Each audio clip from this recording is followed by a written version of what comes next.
Hello YouTube, this is Morgan Airspeed Prime here at my next San Diego Comic-Con 2013 Korra news update. And first of all, it is Friday. It's early morning here in Ireland, so the Friday panel, the big one we're waiting for, is still like 10 hours away at this point.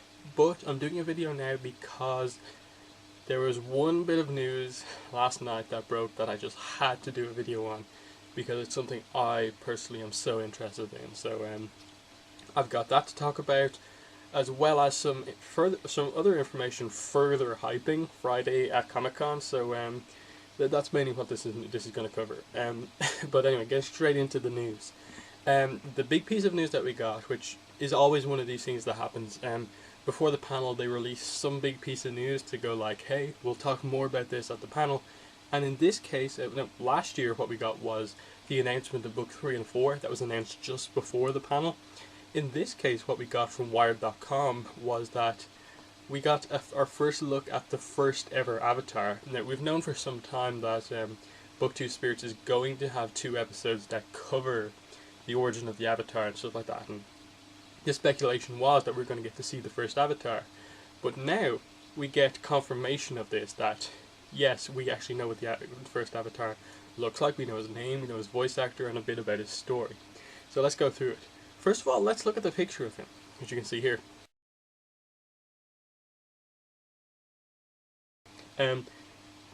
Now, obviously, it's not the most like huge image. It's just his face and some of his shoulders, but it's definitely a very interesting image because they said that they've gone for a slightly different animation style because his story is actually set 10,000 years before Korra. And he is the first Avatar, so the Avatar world itself would look very different. But that said, I think it's a really nice character design, and for some reason it just seems for me to fit the first Avatar. Like this works, and I'm very interested in seeing what his story is. Now, his name is Wan, W-A-N, so obviously we know a character named Wan Shi Tong. Is there any relation there? Who knows? And he's going to be voiced by Steven Yeun, who is best known for his role in The Walking Dead. Again, a show I haven't watched, but so I don't really know that much about what sort of voice he's really going to do and stuff like that. But you know, people are excited about this definitely, so I'm sure it'll be fine. But the big information I think we get from this is that also that we have the names of the episodes that he's going to appear in. He says Yun's character will appear in 2 episodes titled Beginnings Part 1 and 2. So I think they said at the panel last year that these 2 episodes take place kind of in the middle of the series, kind of just starting off the second half or something like that. So that's roughly when we're going to see these 2. I think that's what they said. They'll talk more about it at the panel, this Wired article says. So Beginnings Part 1 and Beginnings Part 2 are 2 of the episodes. So that sounds amazing because it seems like it's going to focus basically for these 2 episodes completely on Wan, the first Avatar. Now, we have a description of this, of what the story we're going to get is. It says, Wan's story will take place 10,000 years before Korra's time, and follow the teenage explorer and skilled bender as he tries to bring balance between mankind and the spirits, a quest that ultimately leads to becoming the first Avatar. So that sounds pretty amazing, and I'm wondering how they're going to pull it off over 2 episodes.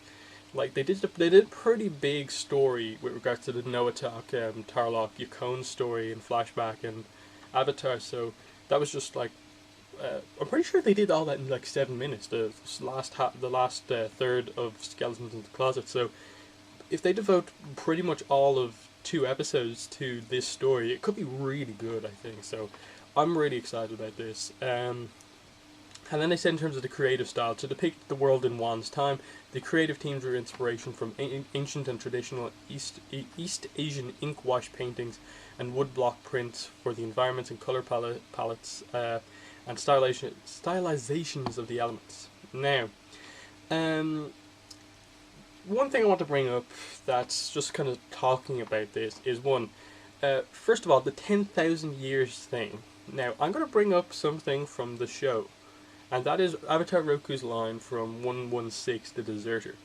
I have mastered the elements 1,000 times in 1,000 lifetimes. Now I must do it once again. So that line from Roku suggests that there are in or around 1,000 avatars. Now, if one is only 10,000 years before Korra, that means by the most simple maths calculation ever, just 10,000 divided by 1,000, that the average age of an avatar is 10.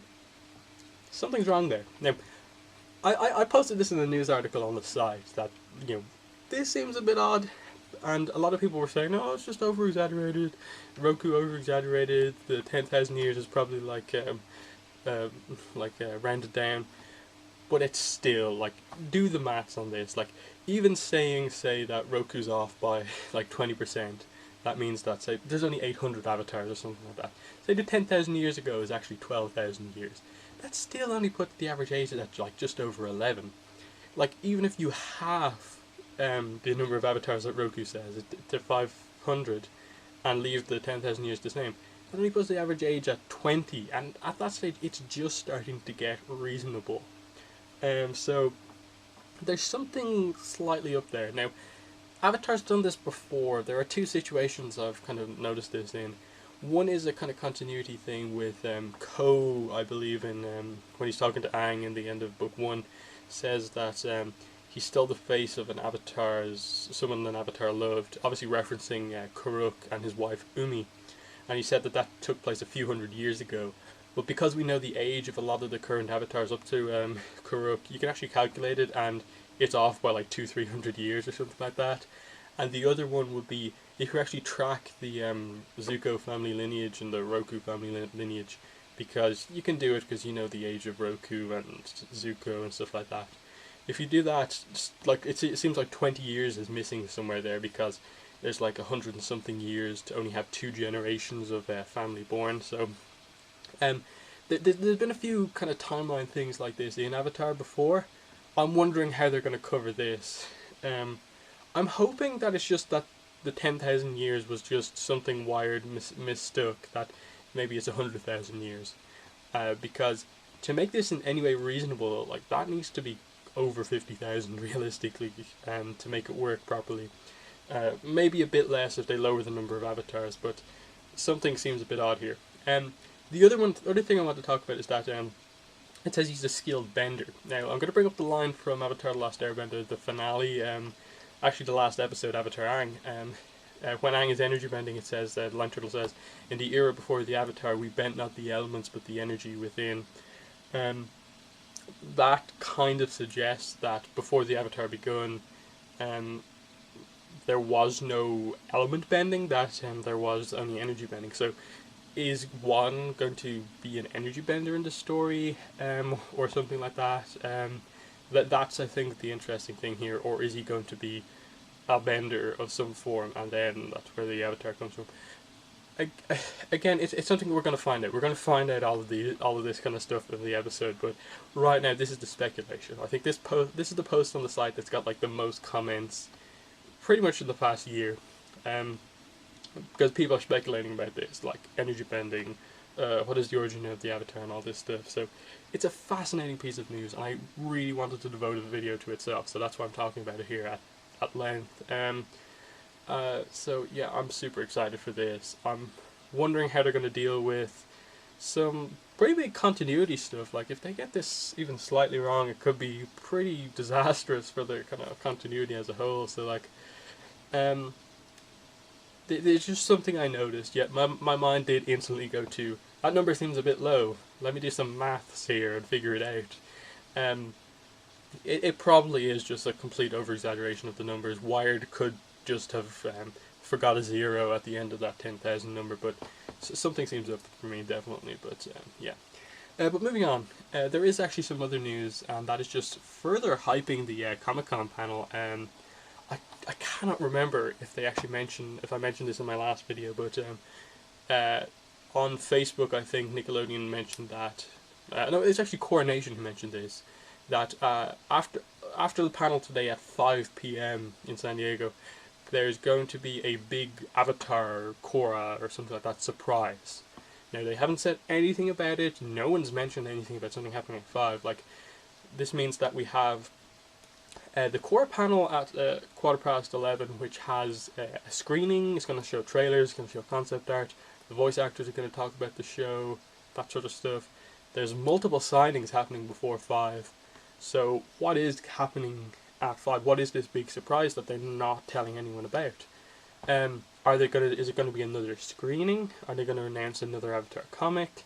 Are they going to announce a lot of Korra merchandise, action figures, that sort of thing? It has to be something pretty new, like just out of nowhere, because the Korra panel will more or less, I think, cover a lot of the Korra news. So it has to be something brand new here, I think. So that's interesting.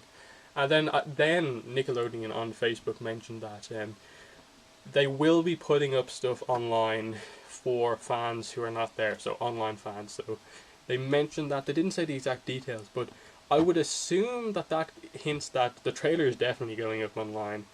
But it also, I think, hints that, yeah, episode 1 may go up online for like a week or something like that. So there's a lot of stuff to look forward to at Comic-Con. As I said, the panel is about, at this stage, probably like 9 hours away. I'd have to like work out the time difference between Ireland and San Diego right now, but I think that's around the time.